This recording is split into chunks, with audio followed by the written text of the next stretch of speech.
तो वेलकम दोस्तों, जैसे कि हम लोग ने डिस्कस किया था कि 50-30-20 जो रूल है हम लोग एक्सेल में इंप्लीमेंट करके देखेंगे। तो अभी स्टार्ट करते हैं एक्सेल एक्सेल खेलना। तो यहाँ पे आपको एक्चुअल में समझ में आना चाहिए कि आपका इनकम कितना है, उसमें से आपने एक्चुअल इन्वेस्टमेंट कितनी करनी चाहिए, आपकी वॉन्ट्स की तरफ कितने पैसे देने चाहिए और आपके नीड्स की तरफ कितने पैसे देने चाहिए।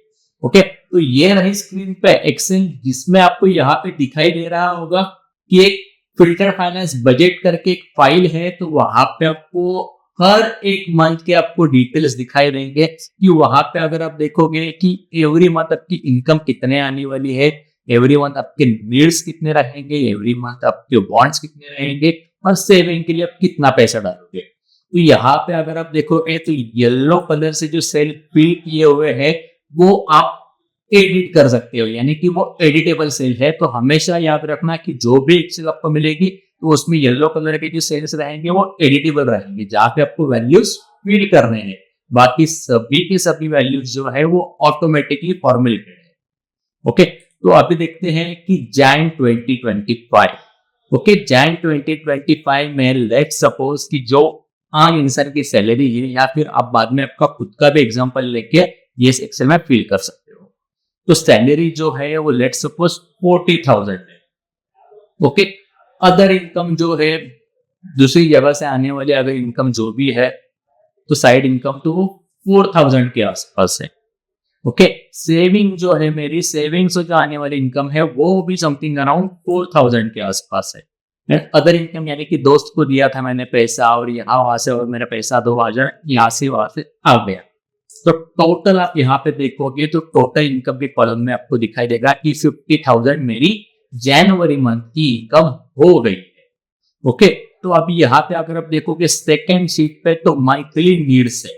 तो वहां पे अगर आप देखोगे तो रेंट के घर में आप अगर रह रहे हो, भाड़े के घर में अगर आप रह रहे हो, तो वहां पे तकरीबन आपका जो भाड़ा रहेगा वो आप फील कीजिए कि लेट्स सपोज 14,000 घर का भाड़ा है। महीने का जो किराना माल जो रहता है, यानी कि डीमार्ट की शॉपिंग, ग्रोसरीज वगैरह जो हो गया, जो बेसिक नीड्स है आपकी, जैसे कि गेहूं, चावल, पल्सेस, एडिबल ऑयल, इतनी सारी चीजें जितने की आप डीमार्ट से या फिर मतलब रिटेल शॉप से खरीदते हो, तो वो सब कुछ यहाँ पे आ जाए। तो ग्रोसरीज में मैं पकड़ के चल रहा हूँ कि 4,000 समथिंग अराउंड ग्रोसरीज का खर्चा, 1,000 इलेक्ट्रिसिटी। ओके, तो अगर आपके घर में 4 मोबाइल है तो 4 मोबाइल का रिचार्ज का 1200 के आसपास रिचार्ज आते होंगे। हर महीना तो खरीदी नहीं करते होंगे कपड़ों की, तो कपड़े की खरीदी अगर आप देखोगे तो 2,000 के आसपास कपड़ों की खरीदी। ट्रांसपोर्ट अगर आप ऑफिस जाते हो या वहां जाते हो तो आपका ट्रांसपोर्ट में 50 के आसपास खर्चा जा रहा होगा। अगर आपके बच्चे हैं तो बच्चे की ट्यूशन की फीस, स्कूल की फीस पकड़ के समथिंग अराउंड 3,500 तक जा रहा है। अगर लोन पॉलिसी है तो वो समथिंग अराउंड, अगर आपके पास कोई पर्सनल लोन रहेगी तो 4,000 के आसपास उसका ईएमआई है। अभी मैं मोटा मोटी डाल रहा हूँ, बाद में आपके जितने भी आपके एक्चुअल एक्सपेंसेस है वो आपको यहाँ पे फील करने हैं। उसके बाद थर्ड शीट जो है वहां पे आपको मंथली वॉन्ट्स, आपकी जरूरतें कितनी है। अगर आप कार खरीदना चाहते हो या फिर बाइक खरीदना चाहते हो तो उसके लिए आप साइड में एक अमाउंट रख देते हो, यस बाइक के लिए मेरे को या कार के लिए 6,000 मेरे को सेव करना है, ताकि मैं आने वाले 1.5-2 साल में बाइक और कार खरीद सकता हूँ। फोन, अगर आपको अच्छा खासा फोन लेना है तो उसके लिए आप 3,000 एवरी मंथ साइड में रख रहे हो। क्योंकि वैकेशन पे आपको जाना है तो इसके लिए आपने समथिंग 8,000 का बजट रखा है एवरी मंथ के लिए। डाइनिंग के लिए अगर बाहर होटल में खाना खाने के लिए जा रहे हो तो 2,000 के आसपास आपका स्पेंड हो रहा है। गिफ्टिंग का ठीक है हम लोग नहीं डालते हैं, एंटरटेनमेंट का आसपास हम लोग 1,500 के आसपास एंटरटेन, या कभी मॉल में घूमने गए तो यहाँ पे एंटरटेनमेंट आ गए। ओके, मंथली वॉन्ट्स हो गए। अभी हम लोग देखते हैं कि मंथली इन्वेस्टमेंट आप कितना करते हो। इंश्योरेंस है जो समथिंग अराउंड 1,500 के आसपास, ये टर्म इंश्योरेंस पकड़ के चल रहा आप। एफडी में आप 5,000 के आसपास डाल रहे हो, म्यूचुअल फंड में आप 2,000 के आसपास डाल रहे हो। तो यहाँ पे हो गए आपका स्टॉक्स में आपको पता नहीं है, नॉलेज नहीं है, तो आप इन्वेस्ट नहीं करते हो। रियल एस्टेट में ऐसे नई इन्वेस्टमेंट है, गोल्ड में नई इन्वेस्टमेंट है, रिकरिंग डिपॉजिट नहीं है। ओके, तो अगर आप देखोगे तो ये सभी के सभी जो शीट्स है, monthly income, monthly need, monthly wants, monthly investment, okay, जो येलो कलर से फिल किया हुआ है वो आपको सब कुछ एडिट कर सकते हो। अभी यहाँ पे मंथली बजट पे अगर आप क्लिक करोगे तो यहाँ पे ऑटोमेटिकली 2025 जनवरी मंथ के लिए आपका पूरा का पूरा कैलकुलेशन निकल के आ जाएगा। तो आपकी इनकम कितनी हो गई थी? 50,000 के आसपास, सभी के सभी इनकम पकड़ के। उसमें से आपको नीड्स में कितना देना कि जो आपकी जरूरतें है, जिससे आप बच नहीं सकते हो, उसको आपको 50% देने थे। वॉन्ट्स, जो आपकी ख्वाहिशें है, उसको कितने देने थे? 30%। एंड इन्वेस्टमेंट जो है उसको 20% देने थे। अभी हम लोग कैलकुलेट करने के बाद इनकम का 50% कितना आता है, तो प्रोजेक्टेड आपकी जो नीड्स थी वो एज पर योर इनकम 25,000 होनी चाहिए। ओके, बॉन्ड्स के लिए आपके 15,000 जाने चाहिए थे एंड इन्वेस्टमेंट के लिए आपके 10,000 देने चाहिए थे। तो अगर आप देखोगे यहाँ पे तो एक्चुअल नीड्स में आपके कितने पैसे गए, तो बॉस देखिए कि ऑलमोस्ट 33,200 रुपीज अपने नीड्स के लिए स्पेंड किए हैं। इसके लिए यहाँ पे रेड कलर के सेल में दिया है हाईलाइट करके, ये बॉस कॉशन, प्रिकॉशन लीजिए, क्योंकि आपके जो नीड्स है वो ओवर हो रहे हैं, ओवर बजट हो रहे हैं। क्योंकि क्या है, यहाँ पे एक्चुअल आपके प्रोजेक्टेड नीड्स कितने थे? सिर्फ और सिर्फ 25,000 थे, लेकिन एक्चुअल आपने स्पेंड कितने किए? तो 33,200, ऑलमोस्ट 8,200 रुपीज ज्यादा आपने स्पेंड किए हैं। ओके, एक्चुअल वांट्स की तरफ, आपके ख्वाहिशों की तरफ कितना पैसा जाना चाहिए था? तो अगर आप देखोगे तो 15,000 के आसपास जाना चाहिए था, लेकिन वैसे हुआ नहीं हुआ। तो वैसे ही अगर आप देखोगे तो 15,000 वांट्स की तरफ जाना चाहिए, तो 20,500 गया, यानी कि 5,500 एक्स्ट्रा चला गया है। और वैसे ही अगर आप देखोगे तो इन्वेस्टमेंट की तरफ आपके 10,000 जाने चाहिए थे, तो वहां पे आपने इन्वेस्ट किए सिर्फ और सिर्फ 8,500। पहले भी मैंने बोला था, इन्वेस्टमेंट का जितना भी अमाउंट आता है पहले आपको इन्वेस्ट करना है, सेव करना है, उसके बाद नीड्स एंड वांट्स के ऊपर स्पेंड करना है। अगर आप कैलकुलेशन ये इस तरीके से नहीं देखना चाहते हैं, पहले ही आप प्रिकॉशन लेना चाहते हैं कि यस भाई मेरा इतना इतना पैसा आने वाला है और इतना आ चुका है 1 फरवरी, तो अभी हम लोग फरवरी का एग्जांपल लेके देखते हैं।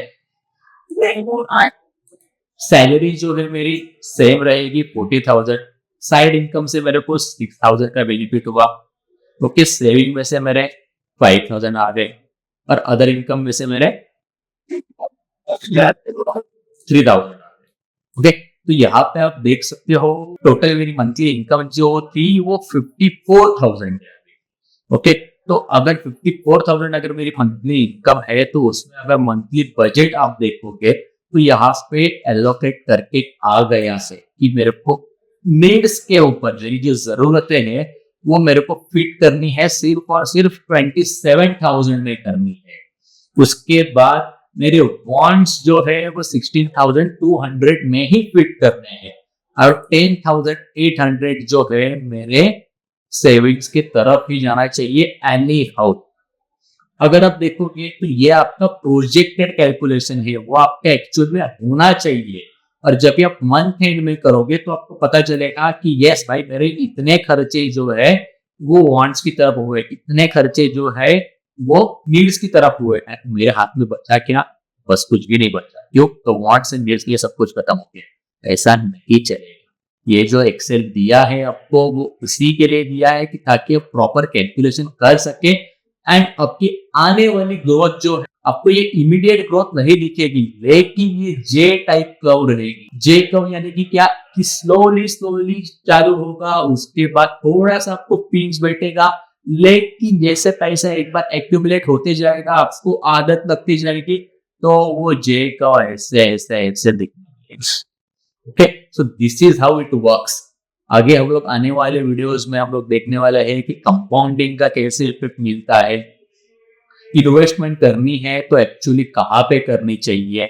ओके, आपके एज वाइज आपके इनकम का कैलकुलेशन क्या होना चाहिए, आपके 20s में कैलकुलेशन क्या होना चाहिए, आपके 30s में कैलकुलेशन क्या होना चाहिए, आपके 40s में आपकी इनकम, इन्वेस्टमेंट, नीड्स, वांट्स का कैलकुलेशन क्या होना चाहिए। और उसके बाद हम लोग अगर देखते हैं कि अगर आपकी इंक्रीमेंट हो रही है तो इंक्रीमेंट जो है वो अकॉर्डिंगली इसी टाइप में जानी चाहिए, या फिर इसको हम लोग बाइफरगेट करते हैं। क्योंकि सिंपल सा लॉजिक है दोस्तों, अगर आप देखोगे कि मेरी सालाना इनकम जो है वो है 1 लाख रुपीज और मेरी इंक्रीमेंट हो रही है 10% से, 10% यानी कि क्या, 1 लाख के ऊपर 10,000। अगर मेरी 10,000 मेरे को नेक्स्ट ईयर ज्यादा मिल रहे हैं, तो नॉट नेसेसरी कि मेरे नीड्स उतनी ही बढ़नी चाहिए। Needs should be constant. Needs जो है अपनी कांस्टेंट रह सकती है। उसके बाद आपके वांट्स, ख्वाहिशें जो है, ये ख्वाहिशें भी आपके कांस्टेंट रह सकते हैं, लेकिन आपकी जो सेविंग है उसकी तरफ आपके इंक्रीमेंट को डाइवर्ट करना है, यानी कि जो फॉर्मूला जो है वो रिवर्स करना है। अगर आप देखोगे आपकी नीड्स जहां पे 50 थी, तो वहां पे आपको 20% यानी कि 10,000 में से आपको सिर्फ 2,000 जो है वो नीड्स की तरफ देने हैं। वांट्स जो है एज इट इज कांस्टेंट रहेंगे, और आपकी जो सेविंग है वो हो जाएगी 50। यानी कि क्या, हमने किसी को भी डिससेटिस्फाइड नहीं किया। नीड्स को भी हम लोग ने थोड़ा मोटा जो है वो 20% का है कि